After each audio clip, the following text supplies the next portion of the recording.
Welcome back to another episode of Simo Designs. I am Chad Morris, aka Simo, and today I'm going to show you every step and every failure of making this awesome display tree table. I started by searching many miles of woods for just the right shaped piece, and I eventually found this weird looking cedar tree. After getting it home, I cleaned it up and cut off the parts I didn't need and started piecing together the supporting branches.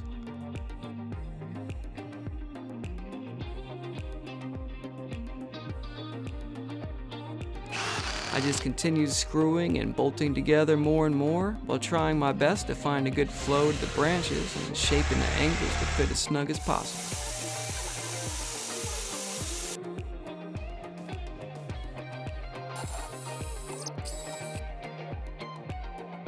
Once I got the main layout piece together, I used some great stuff expanding foam to fill in the spaces. Once it dried, I used a serrated knife and started cutting away the excess and giving it a good outlining shape. I had to make sure to keep it as level as possible for the tabletop to fit properly. It took a good 2 days just to shape the foam. It's not very easy to cut, and it had to be hundreds of individual cuts to get it perfectly level all the way across. Once I had it level enough, I started making the tabletop, and this is where I went horribly wrong. If I had just used one solid natural slab on the whole thing like I first intended, but just tried to save money, I'd have been way better off. And you live, you learn, but you'll see how it spiraled out of control as we go. After cutting all the planks, I tried to lay them out to make the wood grain flow together as best as possible, and then I overlapped the two layers and began gluing and screwing them together. And I can't believe I made such a rookie mistake here by not spreading the glue over every inch of the wood, and instead just spaced out somehow and screwed them together like this. The next day, I temporarily secured it in place and began trimming the sides, which I really should have bought a table saw for, but did my best with a circular saw.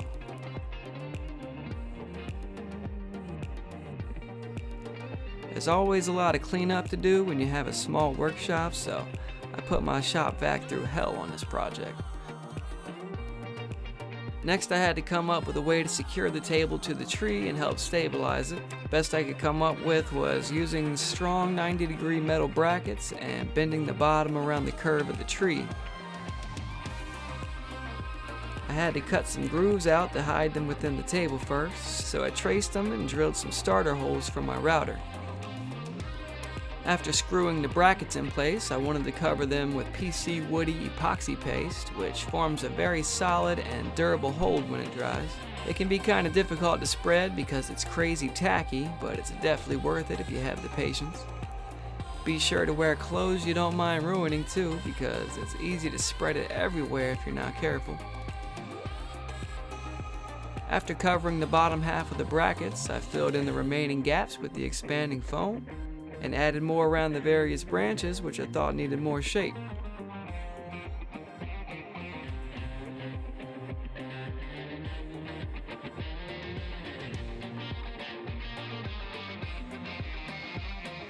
Umpteen serrated knife cutting hours later, I decided to experiment with other methods, and though it destroys these flap discs I use in no time, it still made it worth it for me to speed things up, though it did obviously make a hell of a mess.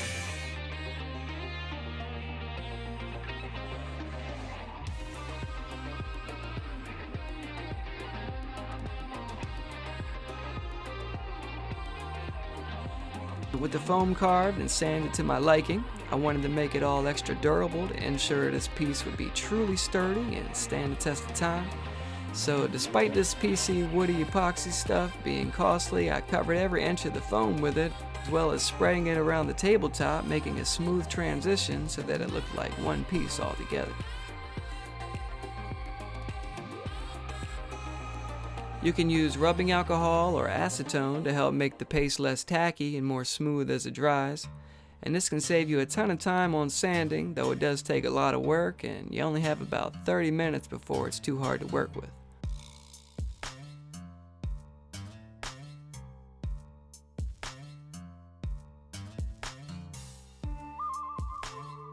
I let it dry overnight and started a tedious sanding process with my angle grinder.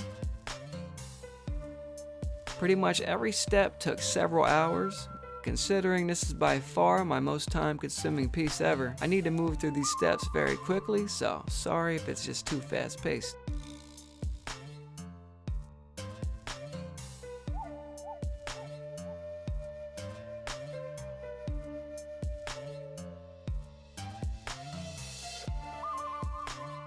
After cleaning all that mess, I moved on to routering and sanding the edges.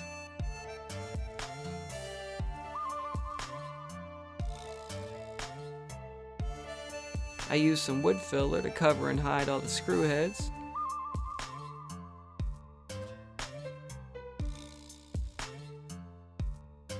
My bro Gary helped me tape off and cover the table in plastic to prepare for the bottom to be painted, but I ended up wanting more of an angle on one of the sides of the tabletop, so I had to recut it, and like a dummy I forgot about the screws and ended up cutting right into one, and it made the wood splinter around it.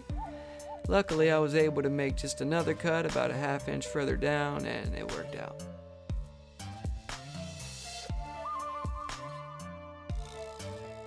I used my drill brush to remove the debris and went over everything with a wet cloth, then finally a quick touch with a torch to make sure there was no dust remaining in the crevices. Now it was time for the first layer of paint, which I used Black Flex Seal rubber paint. It gives it a nice layer of skin to build from, making it all look like one piece.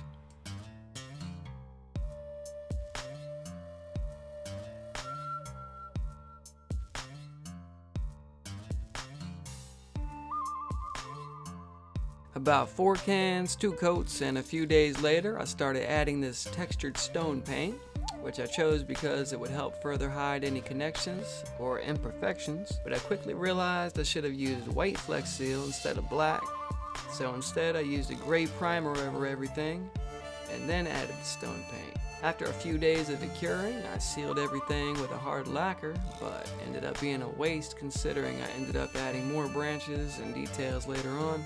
I then removed the plastic cover on top and wasted who knows how many more hours staining it gray.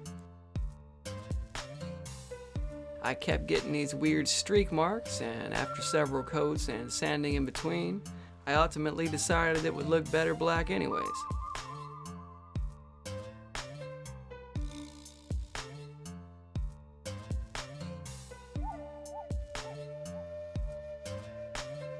Now it's just a ton more sanding, and since the stain penetrated kind of deeply, it took a lot more time and effort than I thought, and I had to experiment with several tools for the job.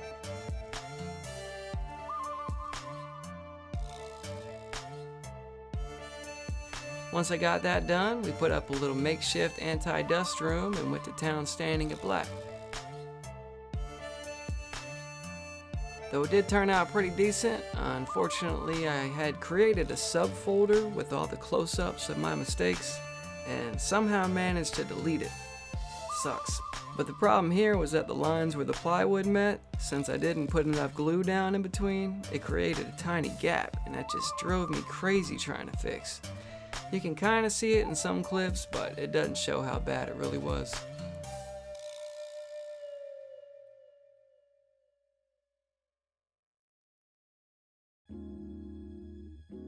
I eventually got tired of staining it and tried spray painting it after using wood filler, but even that didn't turn out right.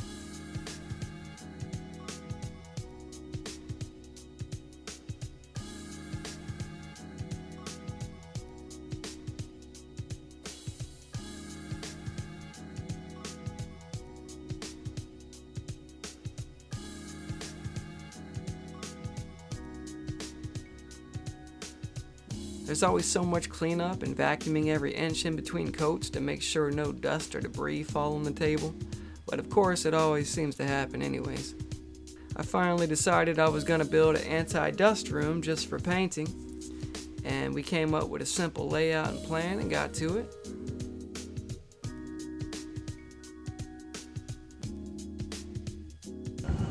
Check it out, peeps. What y'all think? Damn, look at that Velcro strip, bruh. Just realizing all these people are finally gonna know, you know, like we're the shit. It's pretty convenient having this area I can just drop down a barrier whenever needed. I came up with a way to even further limit the dust exposure while the paint dries with a simple plastic sheet over 2 suspended wires on each side. Now it was time for another attempt to hide that gap, and I figured it was unconventional, but the thick texture of truck bed paint should do the job. And even though I did end up pulling it off, I had been fighting this urge to just go all out and make it extra unique with a resin epoxy tabletop. I figured since I came this far, I might as well go for it. Insane, I know.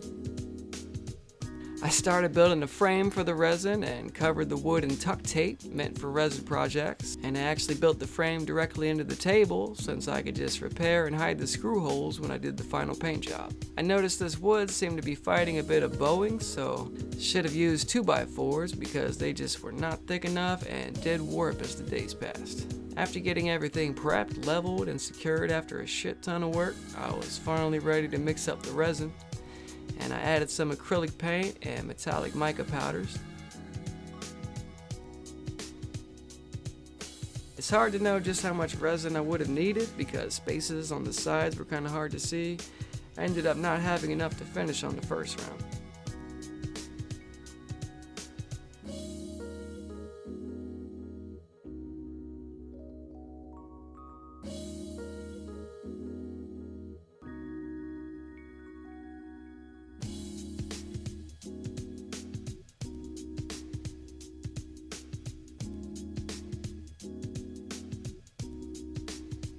Not too shabby. We got a little divot there.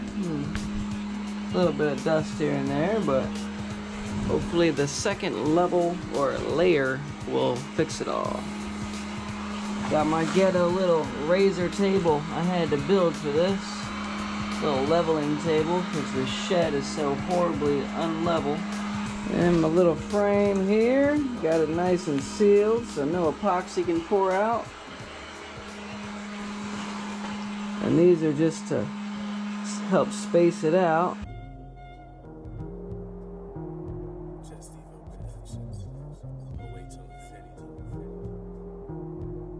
After sanding and cleaning it, I used some mold release spray around the sides to help the barrier not stick to the resin. And it's just hard to really get an even spray and ended up clumping in some areas, causing these air bubbles and deformations. Drove me freaking crazy. So disappointing. I repeated the mixing process and I learned the hard way not to overdo it on the mica powders because it becomes hard to manipulate and leaves too vivid of lines everywhere you run through, as you see here. It does help to spread it with a heat gun, but it can be easy to overheat it and end up burning the resin.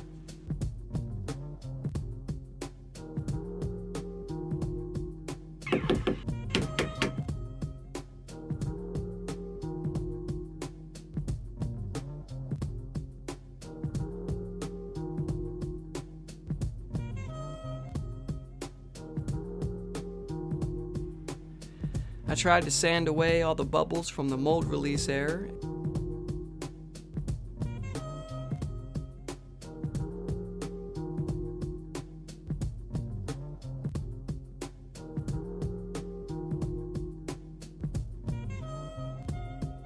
And even though I did pull that off, it was clear that the thin wood I used for the barrier warped more than I even realized, and it was just too uneven of a finish, so I went right back to the starting board and learned from my mistakes by using thicker wood and thicker tape.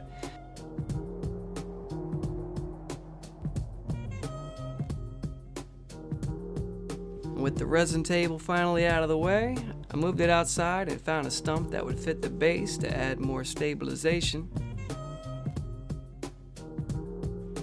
I just trimmed it up and sanded it a bit and traced around the bottom to find just the right shape and cut it out with my saw.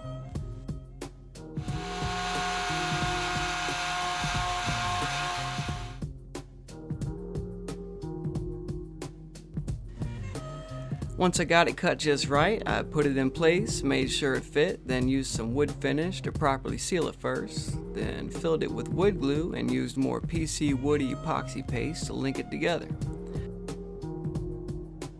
I also used another PC Woody product used for filling bigger gaps called Sculptwood Putty. It's easy to mold like clay and dries super hard, so it's a winner in my book. And no, I'm not sponsored by PC Woody. Not yet. Holla at your boy PC Woody. After it dried, I sanded it to a smooth transition and painted it to match. It's hard to see just how many more details I added here with several more branches, and I molded more supporting pieces touching the ground with a flat bottom. And I made the whole piece interconnected with each branch linking into another. I added more epoxy paste to a smooth hidden finish on each branch connection, and it made it crazy sturdy.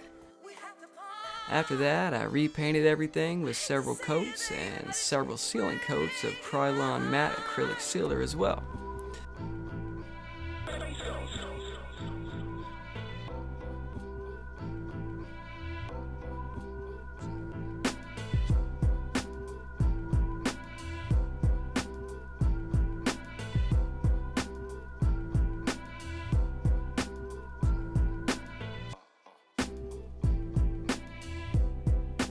So I was one day away from getting the real finished product pictures and video, though I did get these poor quality images, which at least still show how it looked for the most part, but definitely didn't do it justice. And sadly, I came back the next day, and despite it being covered, a powerful storm broke the metal on my tent and must have been dragged back and forth repeatedly over the top because it was pretty damn sliced up. So yeah. At this point, I was so over it and I just didn't even film much anymore, but ended up deciding it was too much work to try and redo the resin, so I just said screw it and spray painted the whole thing in several layers of that truck bed coating. Luckily, it still came out looking pretty damn cool, so it wasn't the biggest deal, but good God, I have never been more relieved to just be done with a project. Over 400 hours is what it took, so yeah. So here you go. If you managed to stick with me through this whole video, I salute you, appreciate you, and really hope you like how it turned out too. I can say that it's so true what they say, how you learn more from your mistakes, and I seriously learned so much from this process, it's crazy. At this time right now, it's February 2025, and it's still for sale, though I'm hoping to do my first real art show either this spring or summer, so hopefully it will find a new home soon. If someone watching is interested, you can find it on my website, cmodesigns.com. And if you're not already, hope you actually subscribe, hit that like button, show some support. Alright y'all, I'm on to the next one. I hope you are too. I'll see you next time. Peace. Oh, fuck. Oh, never mind. I thought it wasn't recording. Who's the goose? If I just did all that and I didn't even record it. Yeah. Alright, y'all. Peace for real.